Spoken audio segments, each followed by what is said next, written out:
Un príncipe para una solterona. Saga Solteronas 4 por Olympia Russell. Capítulo 23. Alma se despertó de golpe, sobresaltada, y se incorporó sobre la cama. Necesitó un tiempo para tranquilizarse. Estaba en su cama del Palacio del Conde de St. Andrews, en una habitación que había ocupado años atrás y que, aunque ya no era suya, en palacio se mantenía preparada tan solo para ella, por si alguna vez la volvía a necesitar, como había ocurrido esa noche. Estaba físicamente sana y salva, pero su espíritu no estaba en calma. Esa era la razón de que le hubiera dado a su salvador aquella dirección. Le había resultado imposible volver a su apartamento solitario, un apartamento pequeño, pero primorosamente decorado, donde siempre se sentía bien, pero aquella noche no podía volver, porque seguía aterrorizada. Había sido el conde, que la había encontrado temblorosa en la puerta del palacio, incapaz de moverse, quien le había ofrecido pasar la noche en el palacio, y ella, intentando disimular las lágrimas de alivio, se lo había agradecido en el alma. Se había inventado un cuento chino para justificar por qué había aparecido en palacio a esas horas y de forma tan alterada. Le había dicho que al volver a casa después de sus últimas clases, un encapuchado la había asaltado y le había robado todo lo que tenía. Indefensa y asustada, no se le había ocurrido otra cosa que volver al lugar donde más protegida se sentía. El conde había creído su historia sin sospechar y ella había respirado aliviada.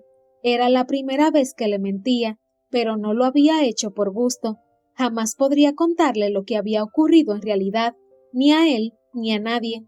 La primera parte de lo ocurrido, que había estado siguiendo a Rostov con intención de descubrir lo malvado que era, estaba mal, pero ella sabía que el conde de St. Andrews la adoraba y podría haber aceptado algo así, como si de una travesura se tratara, pero era la segunda parte la que le resultaba inconfesable. No podía contarle que siguiendo a Rostov había llegado a un tugurio, que una vez allí, el dueño del lugar, un gigante maloliente y desagradable, la había atrapado y la había expuesto ante una jauría de hombres sedientos de sexo para vender su virginidad, que ella había protestado y había intentado que el gigante la soltara, pero no había habido manera. Al parecer, esa noche era otra la joven que iba a poner en venta su virginidad, y el gigante había dado por hecho que se trataba de ella. Cuando se había dado cuenta de lo peligroso de la situación, Alma había rezado para que la joven en cuestión apareciera lo antes posible, pero todo se había desarrollado a una velocidad vertiginosa y a los pocos minutos de haber sido atrapada por el gigante, la habían puesto en venta, como si fuera ganado. No había visto lo ocurrido, porque enseguida le habían vendado los ojos, al igual que despojado de todas sus ropas, pero no lo había hecho falta verlo. Con lo que había oído había sido suficiente. Todos los males que anteriormente había creído sufrir en su vida, incluida la mala vida que le había proporcionado su padre, se habían quedado en nada al lado de lo que había ocurrido en aquella habitación. Habían sido unos minutos apenas, pero sabía, sin la menor duda, que jamás en la vida olvidaría lo ocurrido, ni se perdonaría haber sido tan ingenua como para acercarse a aquel lugar, ni a ella, ni, por supuesto, a Rostov, el verdadero culpable de lo ocurrido, aunque fuera indirectamente. Sentada sobre la cama, temblando de nuevo aterrorizada, pero intentando tranquilizarse diciéndose a sí misma que todo ya había pasado, se concentró en la imagen del noble ruso. «Lo odio», dijo en alto, con rabia infinita, y se tranquilizó un poco. Culparle a él de todo, aunque sabía que era un poco injusto, ya que él no la había secuestrado, la tranquilizaba. Había alguien a quien responsabilizar por lo ocurrido. Además, estaba segura, él era uno de los que había estado apostando por su virginidad en aquella habitación. Seguro.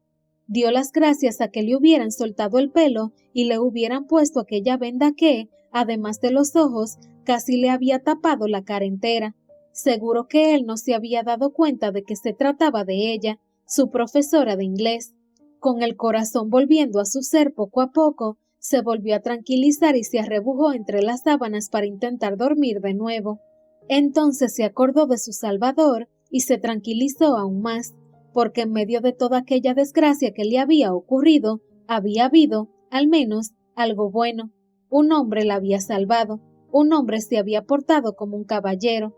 Estaba claro que aquel hombre estaba en aquel lugar, como los demás, pero también estaba claro que no era como ellos.